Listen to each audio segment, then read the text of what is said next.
కార్యక్రమాన్ని కూడా చేసిన నేత జగన్మోహన్ రెడ్డి గారు. ఎమ్మెల్యే గారు ఒక మాటలో చెప్పండి, హెచ్ఎల్ నియోజకవర్గంలోన ఏముంది అంటే గనులు ఉన్నాయా, లేకపోతే నిధులు ఉన్నాయా, లేకపోతే పెద్ద ఆదాయం ఉందా? ఎందుకంటే పక్క జిల్లాల నుంచి కూడా మీ సీటు కోసం పోటీ పడుతున్నారు. ఏముంది అసలు ఇక్కడ? ఇక్కడ ఏమీ లేదు. సీట్ల గురించి పోటీ పడడం వేరు, ఇక్కడ ఏదో ఉందని కాదండి. ఇది అభివృద్ధి పరంగా హెచ్ఎల్ నియోజకవర్గం చాలా అభివృద్ధి పరంగా ముందుకెళ్తూ ఉంది. ఇక్కడ కారిడార్ అంటే మనకి ఎంప్లాయ్మెంట్కి సంబంధించి కానీ ఫ్యాక్టరీస్ కారిడార్ కూడా చాలా ఎక్కువగా ఫ్యాక్టరీస్ ఉన్నాయి. దీనివల్ల ఎక్కువగా నిరుద్యోగుల తాలూకా అవసరాలు తీర్చే విధంగా ఈరోజు కొన్ని ఫ్యాక్టరీల్లో ఉద్యోగ అవసరాలు కల్పిస్తూ ఉన్నాయి.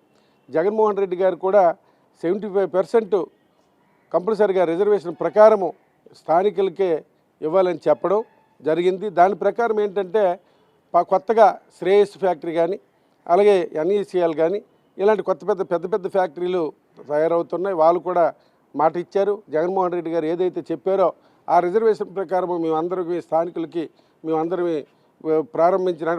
ఫ్యాక్టరీ ప్రారంభించిన వెంటనే స్థానికులందరికీ ఉద్యోగ అవకాశాలు కల్పిస్తామని మాట ఇవ్వడం కూడా జరిగింది. దీనిపైన నియోజకవర్గం ఎప్పుడు కూడా చాలా సానుకూలంగా, ప్రజలకు కూడా చాలా మంచి వ్యక్తులు ఇక్కడ ప్రజలు. ఎక్కడ కూడా గొడవలకి దారులు తీసే మనుషులు కాదు, ఏ పార్టీ వారు కానీ. అందరూ కూడా సంయమనంతో ముందుకెళ్ళిన వ్యక్తులు. మంచా చెడా ప్రజల మధ్యన ఎవరుంటున్నారని ఆలోచన చేసి ఓట్లేసే ప్రజలు వీళ్ళందరూ.